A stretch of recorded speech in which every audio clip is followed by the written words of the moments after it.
আমরা সরাসরি আমরা প্রস্তাবনা দিয়েছি যে আমানতকারীর অর্থ কিভাবে ব্যবহৃত হচ্ছে এটা আমানতকারীর কাছে একদম সুস্পষ্টভাবে এবং আপনার ব্যাংকের যারা শেয়ার হোল্ডার আছে আমানতকারী আছে তাদের কাছে সুস্পষ্টভাবে পরিষ্কার করতে হবে। যারা ঋণ নিচ্ছে জনগণের আমানতকৃত অর্থের যারা সুবিধাভোগী হচ্ছে তাদের অ্যাসেট এবং তাদের লেজার আমি মনে করি এবং তাদের কোলাট্রালাইজ অ্যাসেট গুলোকে আমি মনে করি পাবলিক লেজারে নিয়ে আসা উচিত। এছাড়া ভবিষ্যতেও আগামী দিনেও এক নির্বাচিত সরকার হোক বা অন্তর্বর্তীকালীন সরকারও যদি ভবিষ্যতে থাকে আমি মনে করি এই দুর্নীতি রোধ করা অত্যন্ত চ্যালেঞ্জিং হয়ে যাবে। এখানে আসলে শেষমেশ কিন্তু ভুক্তভোগী বলির পাঠা হচ্ছে কিন্তু বাংলাদেশের একদম সাধারণ আমানতকারী এবং তারা বারবার যুগে যুগে তাদের অর্থ তাদের আমানতকৃত জমাকৃত অর্থ বারবার লুটপাট করা হচ্ছে। এটা টেন্ডারবাজির মাধ্যমে বলেন, শেয়ার বাজার কেলেঙ্কারির মাধ্যমে বলেন বা ব্যাংকিং খাতে আমানতকৃত অর্থের মাধ্যমে বলেন।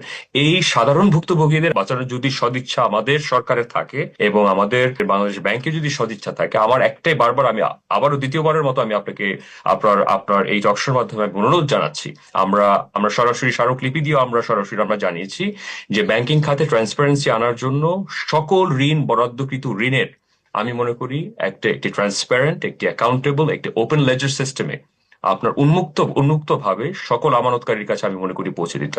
আমার আমানতকৃত অর্থ কিভাবে কোন শিল্প গোষ্ঠী সুবিধাভোগী হচ্ছে আমি ব্যক্তিগতভাবে মনে করি শেয়ার দিয়ে বা শেয়ার বরাদ্দ করে আপনি আমানতকারীর অর্থ আপনি কোনোভাবে আপনি কম্পেনসেশন একটা স্কিমের আওতায় আপনি যেতে পারবেন না। তো এখন বাংলাদেশে যে বাস্তবতাটা রয়েছে দেখেন, আপনার শেয়ার বরাদ্দ করে আপনার আমানতকারীকে যদি শেয়ার যদি শেষমেশ যদি জিরো মানে মানে 0 টাকায় যে পৌঁছায় এই শেয়ার তো আসলে শেষমেশ কোনো মূল্য থাকবে না। এবং ব্যাংকের আন্ডারলাইং অ্যাসেট ভ্যালু যদি সত্যিকার অর্থ না থাকে তাহলে শেয়ার প্রাইসটা কিন্তু আলটিমেটলি জিরোর দিকে কিন্তু যাবে। তো আমার আমার মূল কথাটা হচ্ছে যে দেখেন, বাংলাদেশে যে আপনার সেন্ট্রাল ব্যাংকের যে অটোনমি বা যে সার্বভৌমত্ব আসলে সত্যিকার অর্থে যে প্রয়োজন ছিল এটা আপনি বাংলাদেশে খালি সেন্ট্রাল ব্যাংক নয়, বাংলাদেশে এমন কোনো অঙ্গ প্রতিষ্ঠান নেই বা রাষ্ট্রীয় কোনো প্রতিষ্ঠান নেই যেটা পার্টি অ্যাপারেটাসের দ্বারা নিয়ন্ত্রিত হচ্ছে না বা ভবিষ্যতে হবে না।